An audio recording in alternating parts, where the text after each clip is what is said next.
शाईचं pen 1985 सालची गोष्ट असेल.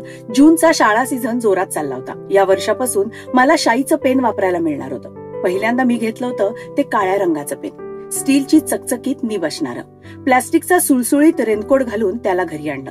त्याच्या पोटापाशी ट्रान्सपरंट ग्लास होती, त्यावर 2-4 उभ्या रेघा. त्यातून त्याच्या पोटातली शाई दिसायची. त्यात शाई भरणं हा एक सोहळा असायचा. पहिल्यांदा ड्रॉपर वापरायचो, मग बाटलीच्या झाकणातून पेनात शाई भरायचो. गुलाबजाम मधून पाक गळावा ना, तसं पेनच्या बॉडीवर शाईचे ओघळ यायचे. 7वी-8वीत गेलो तेव्हा चायना पेनची क्रेज झाली. सोनेरी टोपण असायचं त्याला. खालची बॉडी डार्क मरून नाहीतर ब्लॅक कलरची. इनबिल्ट ड्रॉपर असायचा त्याला आणि निप पण आत लपलेली. पण तसा हा किमती माल असायचा, हटकून चोरीला जायचा. पण एकंदर शाईच्या पेनाची साथ वर्षभर पुरायची. कॉलेजात गेलो तिथेही तडतड वाजणारा बॉलपेन वापरायचो. शाई पेनची गरज आता संपली तरीही वाटायचं. मोठं होऊ तेव्हा आपल्या सहीची किंमत असेल. सही करण्यासाठी महाग सोनेरी शाईचा पेन वापरायचा.